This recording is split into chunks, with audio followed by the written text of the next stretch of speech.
7 अक्टूबर को इसराइल पर हमास के तबाहकुन हमले के बाद जहां इसराइल को खौफनाक तबाही का सामना करना पड़ा और फौजियों समेत 1200 से ज्यादा इसराइलियों की हलाकत की तस्दीक की गई, वहीं सैकड़ों इसराइली अभी तक लापता हैं और इसराइली फौज ने हमास के हमले में हलाक होने वाले शहरियों की लाशों को तलाश करने के लिए शिकारी परिंदों का इस्तेमाल शुरू कर दिया है।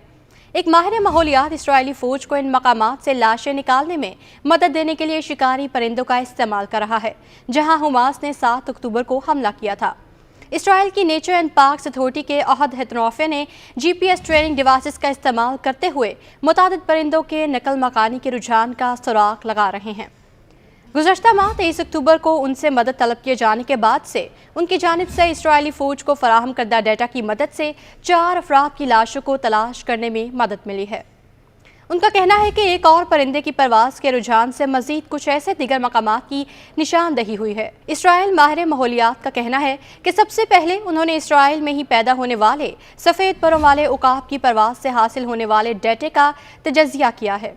ये उकाब मॉस्को के शुमाल से एक तवील उड़ान भरता हुआ भूखा वापस आया था और खुराक का ज़बरदस्त मतलाशी था। अहद हेतनौफे ने इसकी परवाज़ के डाटा का जायज़ा लिया और इन चंद मकामात की निशानदही की जहां वो रुका था, और फिर उन्होंने उस मकामात के बारे में इसराइली फ़ौज को बताया जहां से बाद-ए-ज़ां 4 लाशें बरामद हुई हैं। एक अंदाजे के मुताबिक 7 अक्टूबर को हमास के 1500 मुसल्लह जंगजू गजा की पट्टी से मुल्हका इसराइली सरहदी इलाके की बाड़ को तोड़कर जनूबी इसराइल में दाखिल हुए थे और एक मुनज़्ज़म कार्रवाई में फ़ौजी चौकियों पर हमला किया था। इस हमले में उन्होंने एक आउटडोर म्यूज़िक फेस्टिवल को भी निशाना बनाया। इस हमले में 1200 इसराइली शहरी हलाक हुए थे, जबकि 200 से ज़ायद अफराद को यरगमाल बनाया गया था, जिसके जवाब में गजा पर इसराइली हमले में अब तक 11,000 से ज़ायद अफराद जाँ बहक हो चुके हैं, जिनमें 4,400 से ज़ायद बच्चे शामिल हैं।